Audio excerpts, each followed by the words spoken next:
Olá pessoal, boa noite. São 19 horas. Já estou aqui em contato com a Juliana e ela já deve estar entrando aqui, já vai pedir autorização. Esse é um bate-papo bastante legal sobre a questão da testagem e como os testes para para a detecção do coronavírus devem ser feitos e como que isso pode é, influenciar aqui, ó. A Juliana está entrando aqui. Vamos. E aí, Ju, tudo bem? Oiê, tudo bom? Como é que você Deixa eu ver está? ver se eu coloco aqui num lugar que fica paradinho. Tá tudo bem. Pois é. Se eu fico na mão, eu vou ficar balançando, assim também não Não, dá não, bom. pois é. Eu estava assim também aqui, estava botando para carregar aqui um pouquinho. Como é que você está? Tudo bem? Tudo E bom, aí, como é que tudo estão as bom. coisas em Miami? Você está em Miami agora? Miami, né? Tô, tô em Miami, tô em Miami. É. Vai falar em português hoje, que bom, hein? Tô feliz, tô feliz. Tô feliz, é. Obrigada pelo convite, viu? Nada, que é isso, é um prazer o convite. Você está convidada sempre. Você está convidada para sempre que você quiser vir falar aqui, você está Oba, tá junto aqui no congresso. não, Você é de casa, pelo amor de Deus. depois o pessoal não me aguenta mais, deixa ter saudade. Saudade é Oi? bom. Deixa ter saudade, saudade é bom. Não, você tá, olha, a gente está ainda estamos mantendo aí o congresso ainda. Acho que vai sair. A coisa Não, tá, estamos vai. tentando aqui para que caminhe de forma a gente conseguir Não, ter. Mas, olha, eu assisti sua aula foi muito legal. Assim, eu pedi para você falar um pouquinho aqui com a gente, porque a gente tem muita dúvida ainda hoje em dia nessa questão da testagem para o coronavírus. E você fez um resumo muito bom ali do que é que vale a pena, do que não vale a pena, quando a Milena está te mandando um beijo lá de Goiás. mas, é. Ah, de quando a coisa. Só um instantinho, gente. A live em casa é assim. Deixa eu só abrir aqui. Eu tô com A as duas porta, crianças aqui, deixa o cara. povo trancado para fora, Roberto. Pois é. Peraí, só um minutinho. Tá. Pronto, já tranquei aqui o pessoal aqui, senão a coisa não caminha. Mas, enfim, você fez uma aula muito bacana com relação à testagem e eu queria que você. Vamos começar assim, falando um pouquinho aí do vírus, de como que. é, Você fez uma introdução super legal de como o vírus Atua, né? ele age e quais são as especificidades aí nessa questão do contágio, da replicação dele. E Tá. eu queria que você colocasse isso um pouquinho para o pessoal. Então, o vírus, na verdade, o tipo de vírus do coronavírus é bem estudado, é um vírus muito estudado na veterinária, né? Ele é bastante comum. Então, toda a ação desse vírus, o mecanismo proteico dele, como cada proteína funciona tentando impedir que a célula hospedeira quebre o vírus ou tenha uma resposta imunológica contra o vírus, isso está estudado um tempinho antes dele de aparecer a versão do coronavírus que infecta humanos, né? Sim, Então, ele chama corona por causa daqueles espinhos, por causa daquela. parece uma coroazinha. Os A spikes, as mulherada proteínas toda. spikes, né? Isso. A mulherada toda que anda na moda já sabe o que é Spike das roupas que andam por aí. Tem uma marca americana, uma marca italiana super famosa e tal, que tem Spike para tudo quanto é lado. A mulherada já sabe. Quando ouviu essa palavra, todo mundo já sabia o que era. Mas então, ele tem essas proteínas pro lado de fora que parecem uns espinhos, né? E Aham. essa proteína estão arranjadas de uma maneira que faz uma coroa. Então, é corona da palavra coroa em volta do vírus. Essa proteína sofreu uma mutação e aí se transformou numa proteína que poderia infectar a célula humana. A gente tem um receptor nas nossas células que regulam a pressão sanguínea, um receptor que tem várias funções no corpo humano. Esse receptor passou a ser a fechadura correta para essa proteína spike nova. depois de Aham. mutada, né? Então foi assim que esse vírus foi capaz de infectar o corpo humano. Ele é super eficiente, como eu falei, em esconder do nosso sistema imune. Então, por isso que a gente leva aí 6 dias, mais ou menos, sem ter nenhuma manifestação clínica, porque a doença em si vem quando o vírus já está numa quantidade grande no nosso corpo, quando a gente Uhum. já está com uma carga viral de infecção bastante alta, mas também vem da reação inflamatória, né? E a reação Sim. inflamatória significa o nosso corpo reagindo contra o vírus. Então, enquanto a gente não reage contra o vírus, a gente não tem especificamente a doença. A gente está infectado, mas a gente não tem a doença estabelecida. Então, esse é o problema. Porque a gente está infectado por 6 dias, espalhando o vírus para todo Para lado, todo mundo, né? sem saber que a gente tem a doença. Ah, só mais um dado importante. Assim. Mais ou menos 85% das pessoas que são infectadas com vírus não vão nem perceber a doença. Então, a gente está falando, todas as pessoas levam 6 dias, mais ou menos, infectando sem saber da doença. E depois, uns 15% vai desenvolver sintomas e aí você vai falar, nossa, tô doente. Só É, que outro 85% não vai. E aí vai continuar espalhando. E esse foi o motivo principal de levar o isolamento, ao distanciamento social, né, ao sim, isolamento sim. das pessoas, porque você pode imaginar, por exemplo, os seus filhos não estão num grupo de risco, mas por que eles não vão na escola? Porque, de repente, a sua mãe dá uma ajuda aí à tarde, ficando com eles enquanto você está trabalhando. Então, você não Claro. pode garantir que uma criança na escola não vai trazer para o convívio familiar e que não vai ter contato com um tio, com uma mãe, com uma avó, que tem uma doença crônica, né? Uhum. E muita gente nesse momento, assim, acabou descobrindo uma doença anterior, uma doença crônica que não tinha o menor conhecimento, só descobriu quando foi parar com o sintoma da doença no hospital, né? Gente jovem. Sim, sim, sim. Então, aí E, foi o motivo da primeira. Bom, então se as pessoas se contaminam super rápido, a primeira coisa que a gente vai fazer é isolar. é, Então, você quer comentar alguma coisa? Pode não, falar. não, não, pode falar, tá ótimo E essa aí, explicação. então esse negócio do isolamento foi a reação imediata na maioria dos países. A gente consegue listar alguns países e a Coreia do Sul é um que está todo mundo falando no jornal. A gente já leu 1 milhão de vezes sobre a Coreia do Sul, que a Coreia do Sul foi mais eficiente porque a primeira estratégia, né, a estratégia de entrada da Coreia do Sul foi fazer o teste ao invés de isolar, simplesmente. Sim, Mas a gente também não pode dizer que eles são brilhantes nesse sentido, porque eles já tinham um país preparado vindo das outras epidemias de SARS. Então, na verdade, eles já tinham aprendido, não é que assim, eles são mais brilhantes que os outros, eles tinham teste disponível, eles tinham uma estratégia traçada por um sofrimento anterior que é, eles tinham passado. a verdade é a Coreia, eles fizeram uma estratégia de quando aparecia alguém sintomático, ele testava todos os contactantes incessantemente até. Exatamente, Então, assim, exatamente. às vezes o pessoal, quando a gente fala assim, teve testagem em massa na Coreia, parece que testou a população inteira. Não, foi um teste focado, mas muito Abrangente. abrangente dentro dos contactantes de cada caso, né? E Para você ter isso, para você ter uma ideia, a Coreia do Sul, em 16 de março, que é um artigo que eu citei na minha aula, eles tinham feito mais de 270 mil testes. O que significa dizer isso? Significa dizer que eu manifestei um sintoma, porque tem que começar de um sintoma. Eu manifestei um sintoma. Aí todas as pessoas do meu convívio, mais assintomáticos, os assintomáticos do meu convívio são testados também. foram E testados aí várias entraram vezes, né? Até, várias. até ter certeza que o cara não teve, né? É, Exatamente. pois é, Então, rastreia a pessoa, isola aquela pessoa. Aqueles que estão trabalhando, que não tiveram contato com ninguém, que não entraram nesse círculo de contato do contágio, essas pessoas continuaram a vida normal. Eles não tiveram um isolamento social, um distanciamento social. Eu não gosto da palavra isolamento, um é, distanciamento social tão drástico como a gente está vivendo eu agora aqui, né? E como o Brasil está vivendo também. é.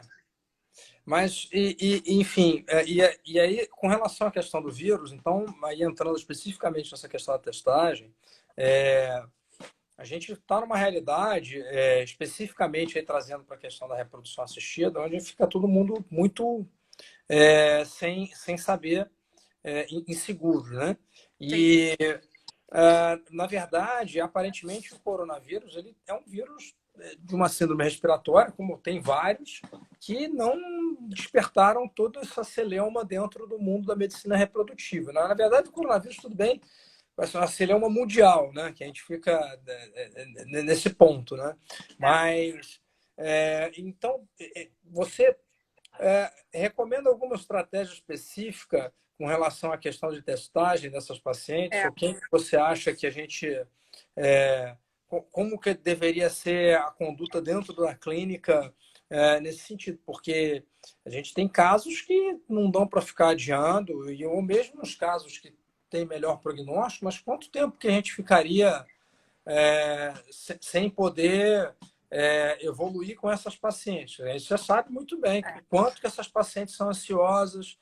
Algumas são pacientes que não tem como esperar muito, então, essas até aqui no Brasil, por exemplo, a Anvisa, a própria SRM, a Sociedade Brasileira de Reprodução Assistida, eles estão se colocando de forma até bem ponderada, no sentido de falar, olha, tem que julgar e individualizar bem o caso, porque aqueles que são de pior prognóstico, esses casos não vai para parar, você vai, porque você tem poucas evidências de transmissibilidade ainda na questão materna, para o feto, mas seria o ideal a gente ter alguma estratégia de testagem ou como fazer, qual seria o melhor teste para você oferecer para essas pacientes aí. Isso é uma parte bem bacana da sua aula, que eu vejo muita gente falando assim, então faz PCR, não, faz IgG, faz IgM.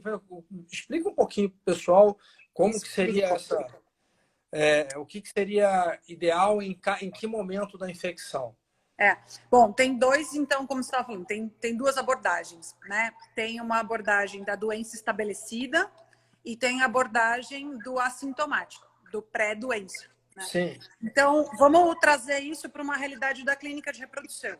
Então, vamos imaginar que você teve que diminuir os seus casos, você parou com medo, você não tem todos os seus funcionários trabalhando agora na clínica, a recepção está com a metade das pessoas, a enfermagem com a metade das pessoas, porque você quer reduzir o movimento dentro da clínica.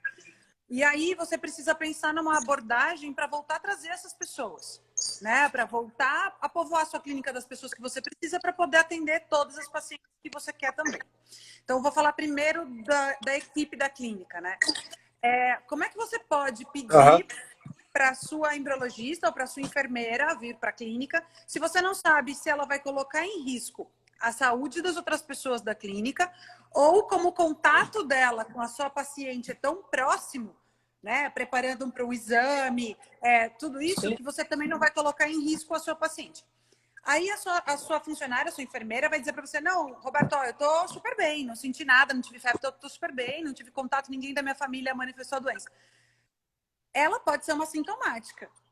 Jovem, saudável, pode ser uma assintomática. Então, nessa abordagem da pessoa assintomática, o que você precisa fazer é buscar a presença do vírus. E para buscar a presença do vírus, tem que ser com PCR, tá? Sim. Então, os 6 primeiros dias, ou mesmo nas pessoas assintomáticas até 14 dias, que são os dias de risco de contágio, no raspado nasofaríngeo, essa pessoa vai carregar uma carga viral. Tá? Depois disso, quem tem a doença grave começa já a ter uma infecção mais pulmonar, precisa de um lavado pulmonar e tudo isso. Mas nesses dias vai ser nasofaríngeo, então com o raspado você encontra o RNA do vírus, que é a presença do material genético do vírus. Bom, passou 14 dias, principalmente perto do 10º dia, se essa pessoa teve ou não a doença, ela já tem uma resposta imunológica. Então aí você pode fazer o teste imunológico. Né? Então, o teste imunológico ele vai dar para você assim, ela está infectada aguda, a doença está em processo de funcionamento, ou ele foi infectado no passado e já é uma pessoa imunizada, ela já está sem a carga viral agora. Essa é a melhor pessoa para você trazer para trabalhar, porque ela tem um risco menor de contágio. Não só para trabalhar, como também seria para fazer o tratamento, falando da paciente. Para fazer o tratamento, né? As pacientes de melhor prognóstico.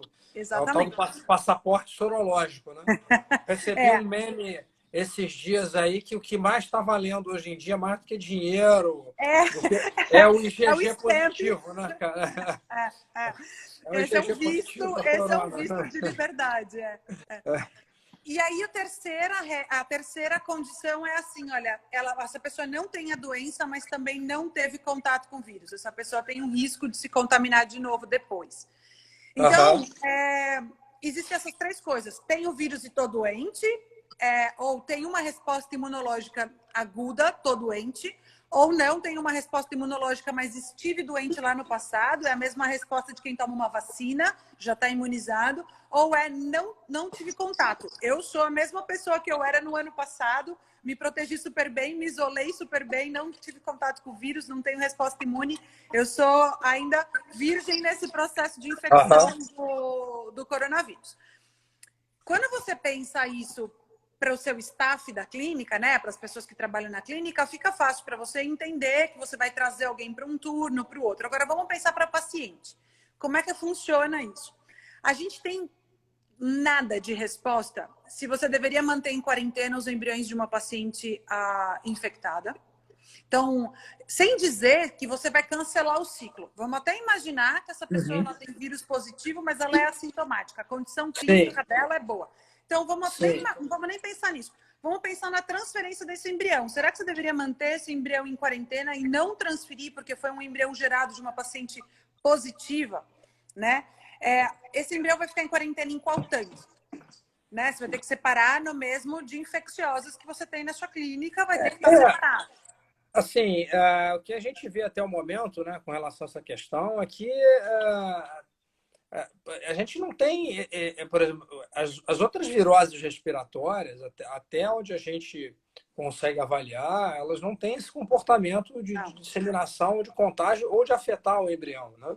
Sim. E até mesmo voltando lá no início, lá no spike, na proteína, lá no receptor da enzima conversora de angiotensina, que é o receptor por onde o vírus vai se ligar, né? Você não encontra esse receptor, se eu não me engano, nas células foliculares, né? Você encontra ele, você tem ele expresso nas células testiculares, que é uma preocupação, mas até agora Não foi confirmado. o relato chinês que a gente teve aí, a série de casos que foi publicada, não mostrou presença de vírus no sêmen, né? Uhum. Então a gente fica assim, caramba, mas será que é necessário a gente isolar? Talvez no primeiro momento, eu acho que é mais uma precaução, o desconhecimento da gente falar assim, ok, espera aí, não vamos transferir agora, mas você vai deixar de uma paciente totalmente assintomática?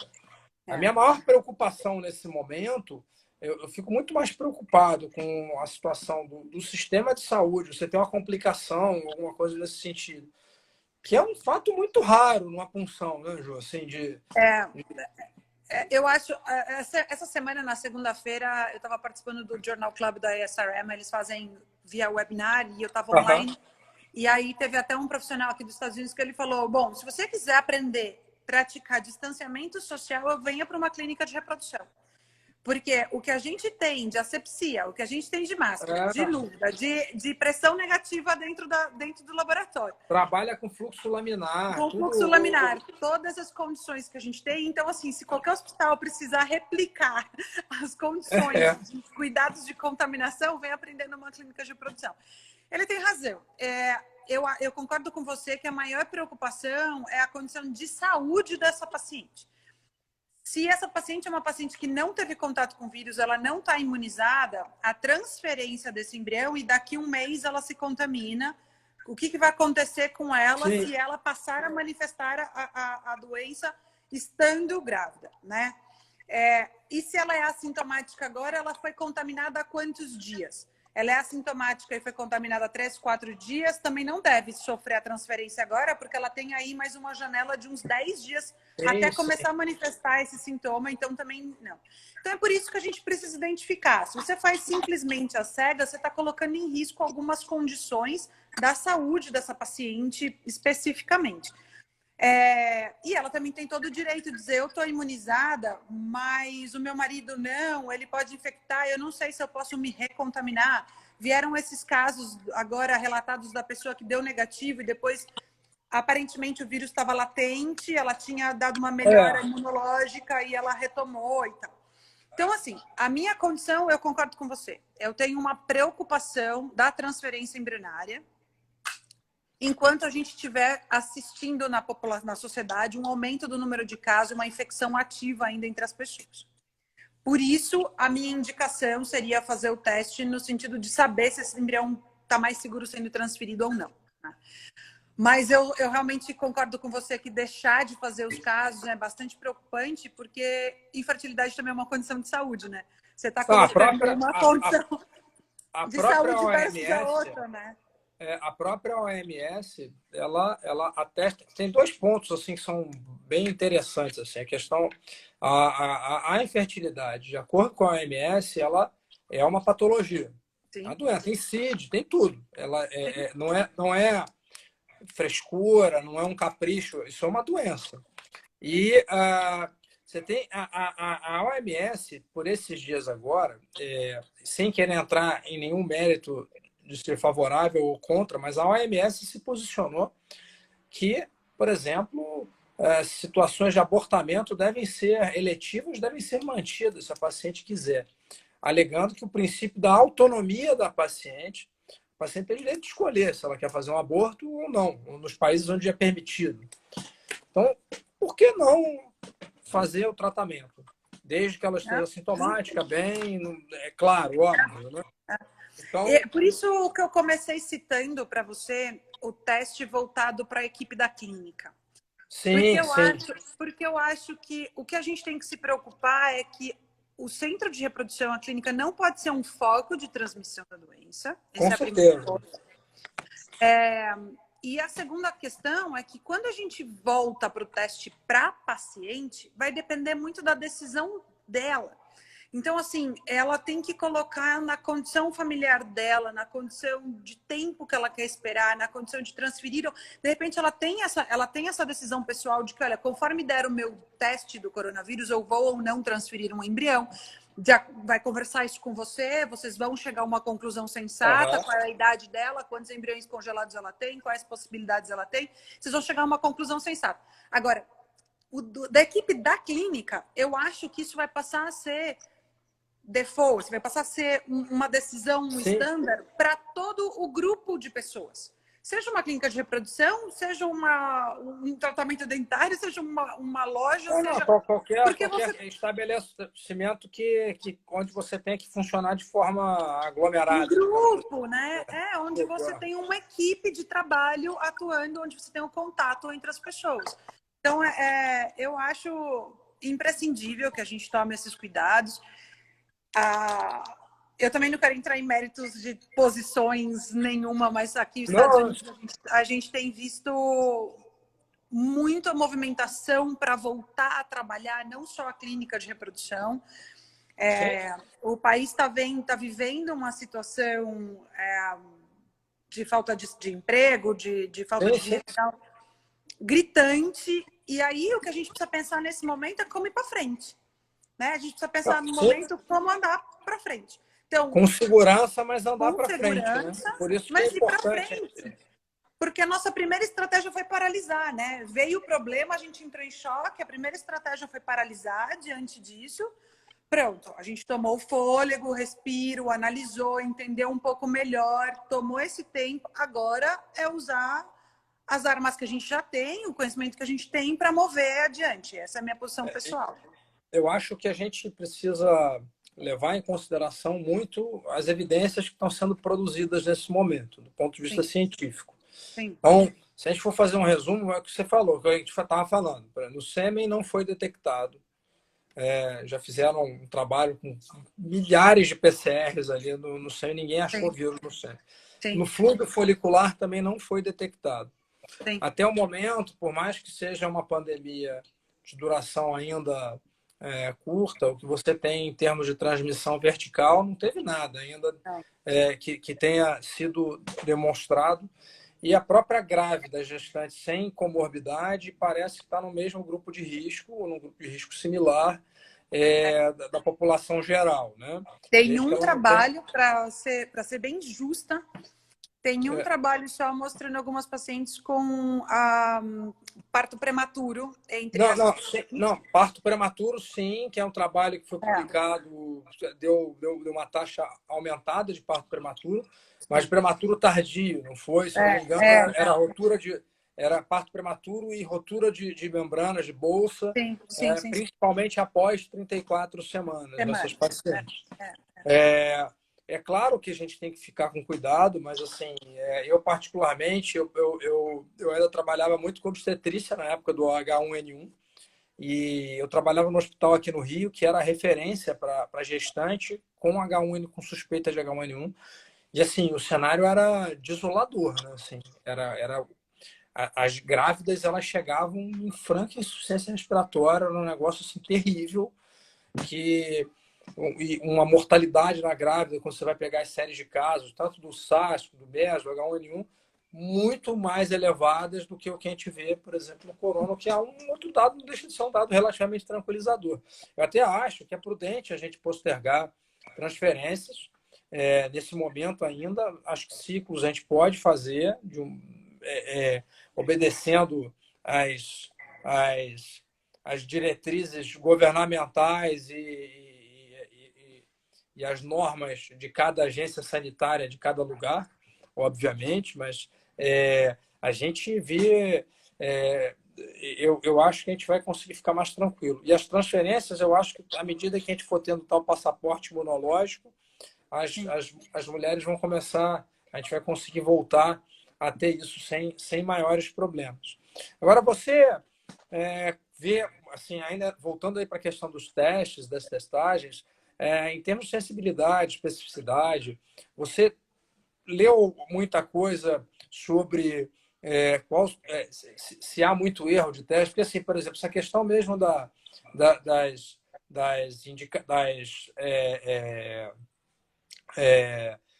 das reinfecções, das supostas, porque fisiologicamente isso não faz muito sentido, né? Faria sentido se o vírus tivesse mutado, se tivesse um segundo Covid igual dengue, né? Que você tem 5 sorotipos diferentes do mesmo vírus, mas é, a gente fica sem saber, né? Se é um vírus que ficou latente, ou se é um cara que não se curou e fez um teste que foi um falso negativo. Um falso negativo.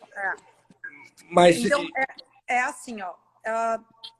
Existem duas abordagens principais, né? Como eu estava falando, tanto a imunológica quanto a genética, mas tem aquilo que a gente chama de teste rápido, que é o sonho de todo mundo, na verdade, porque aqui aqui chamam de point of care, é o teste que se aplica no ponto de atendimento, já na clínica de assistência, e é rapidinho, com furo do dedo, lá uma gotinha, funciona mais ou é menos. rápido. O teste deve ser mais sensível, né? E para pegar o É, máximo de pessoas mesmo que pegue então, errado, né? mas é que esse teste, então, o que acontece? Ele dá muito falso positivo, mas também muito falso negativo. Então ele tem A sensibilidade dele é baixa e a especificidade também. Então, o que também. acontece? O que acontece? Ele pode dar positivo, falso positivo por reação cruzada, porque ele está medindo Aham, IgM e IgG. Então, aham. aquela pessoa teve uma gripe Qualquer que está com o ou GG, tomou a com nível de vacina da GG gripe, vai dar maior, um né? IgG super alto e aí pode dar um falso positivo.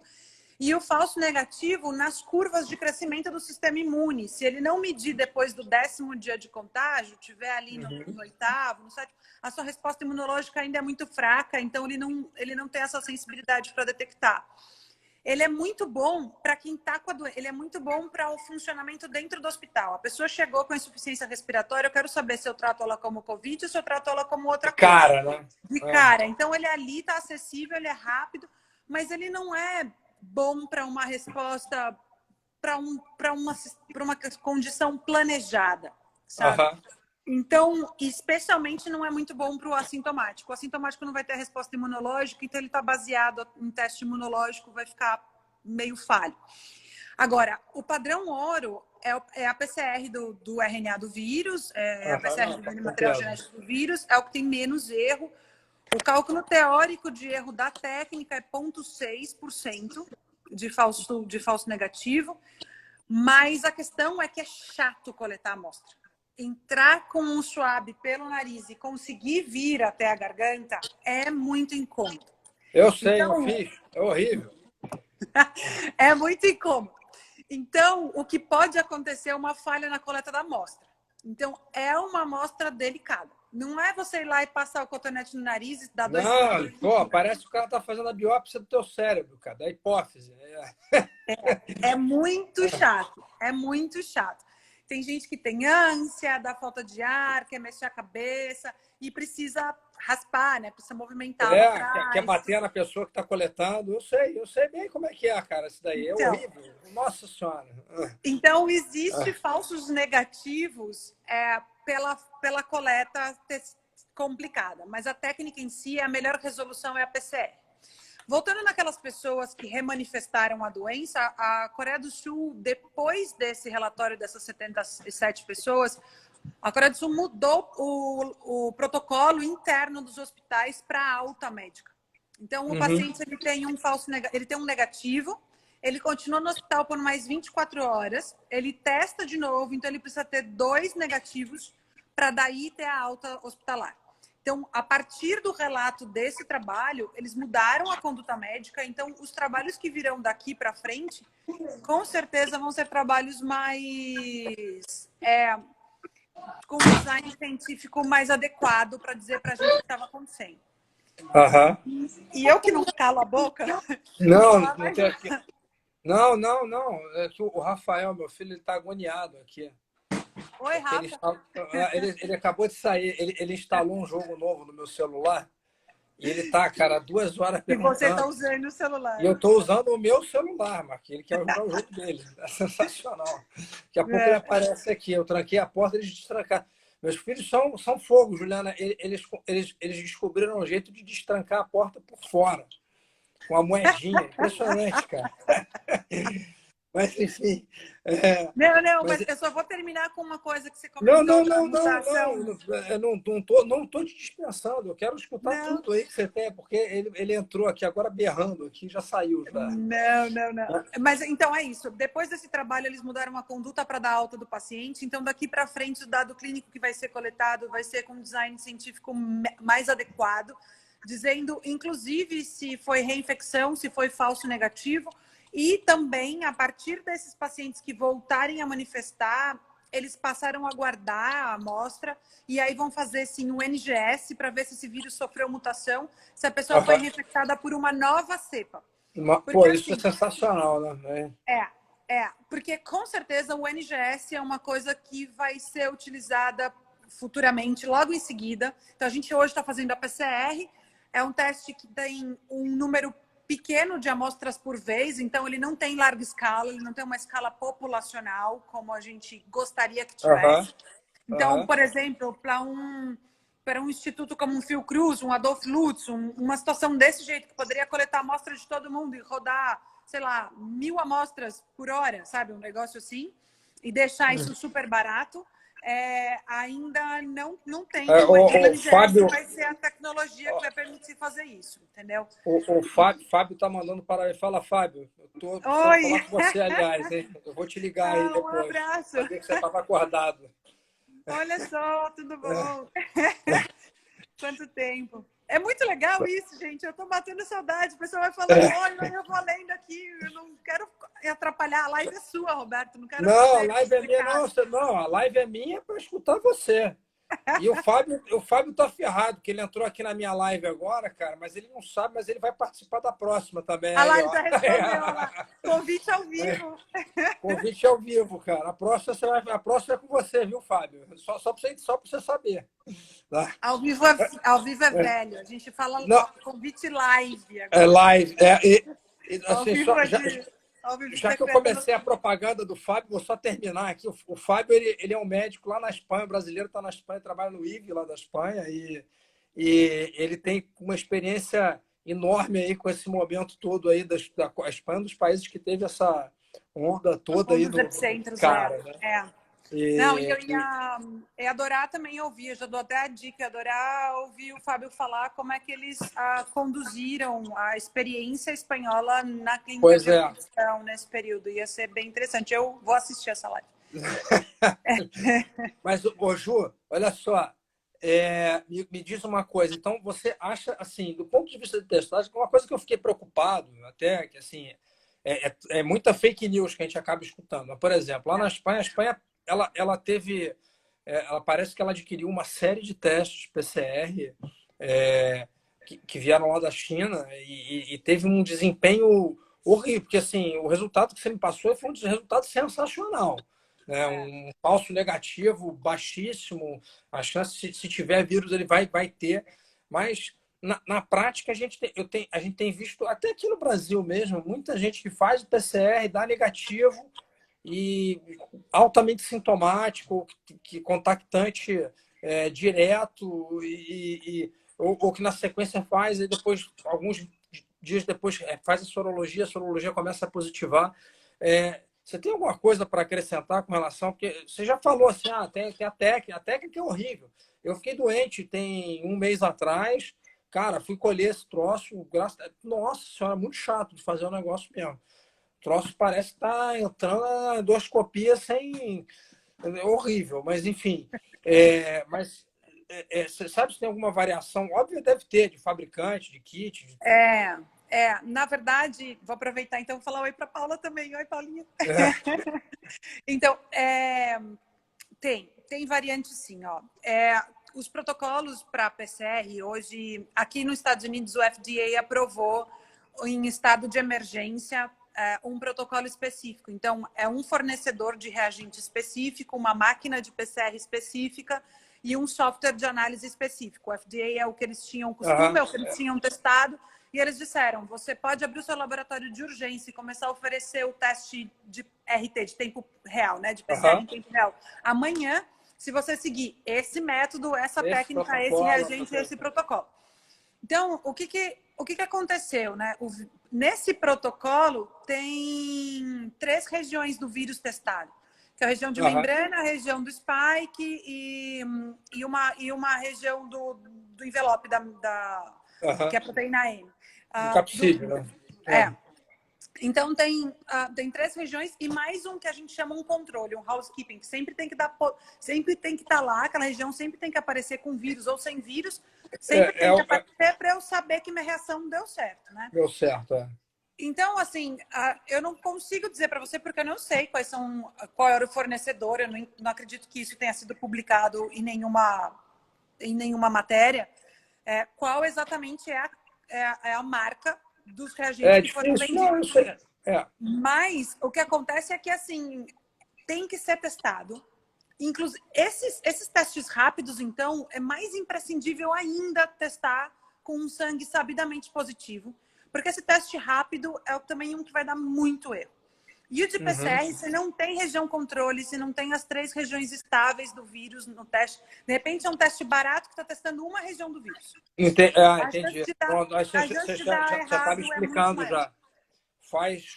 Faz o negócio rápido e aí começa e faz com uma técnica pior, né? Agora você foi bem claro. Exatamente. A gente tem sofrido um momento de muita falta de várias coisas, né? Então, por exemplo, ontem, no discurso do Trump, ele declarou que ele vai pedir para não sei quantas empresas aqui passar a produzir a escovinha da coleta do suave. Então, a Genomics aqui nos Estados Unidos, por exemplo, a gente está pronto para oferecer o teste de quem tiver dentro do hospital as escovinhas para mandar para a gente. A gente está com um período esperando receber as escovinhas. Só para explicar, né? Os Estados Unidos recrutou os laboratórios de genética do país, que tinham licença de funcionamento, a passar a trabalhar numa força-tarefa específica para o Covid, mesmo que não fosse a sua especialidade. Então, a Genomics foi um dos laboratórios recrutados, porque tem vários equipamentos e a disponibilidade e sabe manejar a amostra biológica, tem licença CLIA, CAP, essas coisas, então foi um dos solicitados pelo governo para entrar numa força-tarefa de produzir disso, né? Então, você tem que ir atrás de um teste que está validado pelo FDA, você obrigatoriamente tem que usar aquele protocolo, e vai trabalhar dentro de um valor que cubra pelo seguro de saúde, enfim, é para fazer uma ação social mesmo. Na verdade, não é o trabalho daquela empresa, ela passa a fazer aquilo para fazer uma ação social. E aí a gente aprendeu muita coisa. A gente aprendeu nesse período aqui que não tem as escovinhas, você não consegue entrega do SWAB. Para você conseguir os reagentes que você precisa, é uma fila imensa. As empresas conseguem se comprometer com você com um número fechado de kits, porque está todo mundo precisando do mesmo kit, porque é o único kit que foi validado pelo FDA. Então, quando você tenta fugir numa situação de urgência, imagina no número de casos que a Espanha teve, você tenta ser um pouco mais flexível, ou em tratamento, ou em teste, porque você precisa disso. A sua sociedade está precisando ser testada. E aí você começa a abrir um pouco mão de qualidade, ou não ter tempo de testar aquilo para ver que aquilo realmente funciona, entendeu? Então, ó, eu estou recebendo aqui, falando que aqui no Brasil tem as orientações do COI, do Ministério de Saúde. Então, para as condutas. E ontem saiu a última atualização deles. É isso, a gente tem que seguir esses protocolos pré-definidos, porque tem uma equipe por trás testando e validando, sabe? É por isso. E acho que esse relato ele é super importante, porque você vê assim, os Estados Unidos, com a pujança industrial que tem, com a rede de transporte e tudo mais, está passando por isso.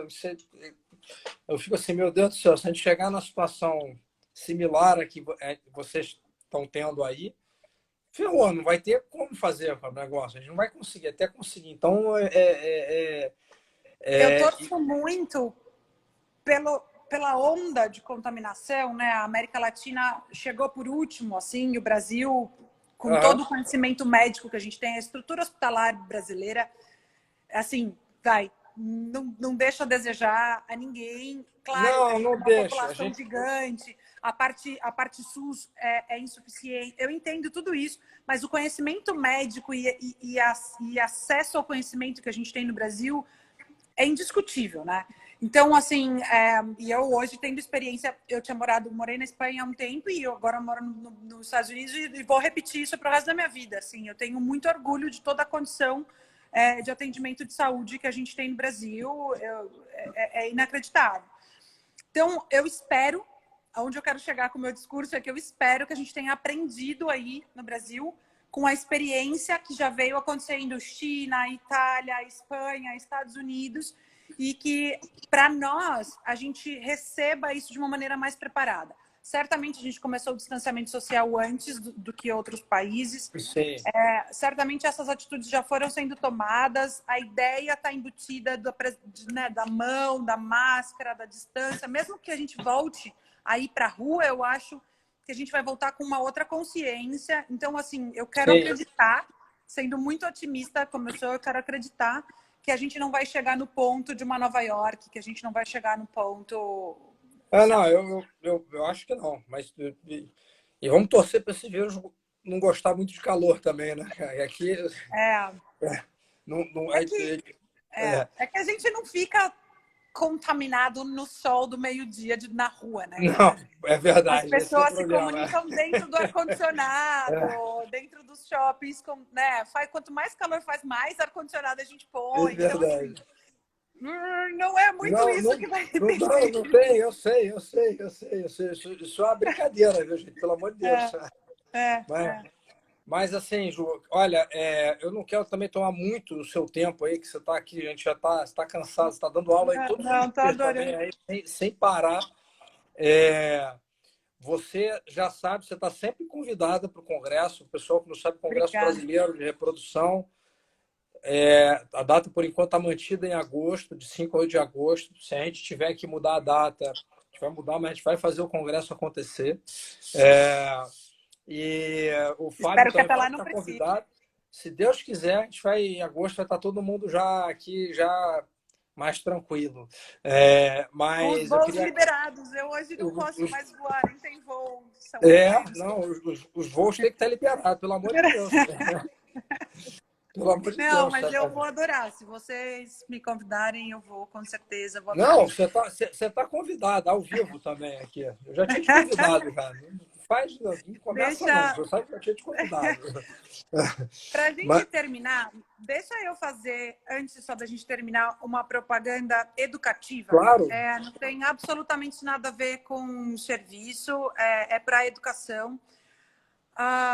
Eu tenho participado junto com a fundação, a Genomics tem uma fundação de pesquisa, assim, não tem nada a ver super bacana, aliás, hein, gente? Foundation. Então, eu queria só chamar a atenção para o pessoal entrar na página do Foundation, da Webinars. Tem uma lista de webinar acontecendo toda quinta-feira, que é inacreditável de bom. Não precisa, que não consegue no horário online, assiste o gravado depois, não tem problema. Quem quiser saber mais do que, por exemplo, o Roberto estava falando da estrutura de cada país e tudo isso, o Dr. Luca Gianaroli, na quinta-feira passada, deu uma aula incrível sobre a experiência italiana. Da Itália, E ele mostrando como companhias como Bulgari, Prada, mudaram toda a sua linha de trabalho. Prada fazendo máscara, Bulgari fazendo álcool gel, como é um país inteiro trabalhando em prol de uma coisa, sabe? Toda a condição de saúde, como as clínicas funcionaram lá nesse período. A gente teve uma professora chinesa, ela é chefe de um grant de pesquisa em ginecologista, é presidente da Universidade de Pequim. Ela ficou 3 meses em Wuhan. Ela deu a aula dela e está gravado lá também, falando sua experiência dela ginecológica, principalmente tratando pacientes grávidas na China. Então, assim, é uma propaganda educacional. Eu acho que vale muito a pena assistir essa série. Ela vai bem para frente com nomes super importantes. Tem Então, o Canela do Carlos, não tem? Do Carlos Simão, já deu teve a aula. do Carlos Tem como do Carlos abertura. agora. A gente teve com o Teve Dr. do Carlos como Lucas. abertura. São Depois a as aulas doutora... bem bacanas. A doutora Kiao a doutora Chao, que foi a segunda falando da experiência chinesa, o Luca Gianaroli falando da experiência italiana, que já foi. Essa quinta-feira a gente tem Eric Foreman, que está em Nova York, em Columbia University, falando do Covid em IVF, especificamente. E assim por diante. A gente vai ter Roberto Romero falando de ginecologia. A gente vai ter Alexis Davis, que é chefe da pediatria aqui em Stanford, falando do newborn. Então, é uma Tá propaganda bem educacional. bacana. Eu tenho visto algumas, e assim, a Juliana ela é modesta, mas ela também está nessas aulas, tá? O seminário dela tá também lá, e é esse daí que eu trouxe ela hoje aqui para falar um pouquinho com a gente, mas lá tem toda a apresentação dela. Então, quem quiser, vale a pena. Ficou muito boa a aula dela. Tá? Eu vou repetir em português. Quarta-feira. Então, quem quiser assistir, eu vou repetir em português quarta-feira. A Genomics do Brasil está fazendo toda a divulgação. Vocês conseguem se inscrever e vai ser 1h da tarde aí do Brasil na quarta. E daqui do Brasil, enfim, o pessoal que trabalha, acompanhar aí os pronunciamentos da Sociedade Brasileira de Reprodução Assistida, da SBRA, e da Rede Latino-Americana de Reprodução Assistida. A gente tem feito seminários semanalmente também, que estão ficando bem legais, com discussões de artigo, e os posicionamentos da sociedade estão sendo atualizados à medida em que a pandemia está se desenvolvendo aí no Brasil, e a gente está conseguindo tentar ter uma postura mais individualizada possível por regiões. Não dá para a gente considerar Rio e São Paulo da mesma forma como um lugar que, sei lá, não teve óbito ainda ou tem pouquíssimos casos. Então, é importante a gente individualizar isso, e a sociedade está fazendo um trabalho belíssimo aí. Então, Ju, olha só, eu queria muito te agradecer aí por ter aceitado o convite. Eu que agradeço. Tá? Te espero, se Deus quiser, em agosto. Se não for em agosto, vai ser em setembro, mas se Deus quiser, a coisa vai sair. E olha, eu não vou tomar seu tempo mais não, tá? Um beijão, a gente vai se falando, tá? Obrigada pelo convite. Tá? Valeu, Ju. Foi um prazer. Sempre tchau. que quiser, tô aqui. Tchau. Tá bom, gente, vou encerrar aqui. Valeu, obrigado pela presença de todos aí, viu? Um abraço, pessoal. Tchau, tchau. Tchau, Ju. Tchau.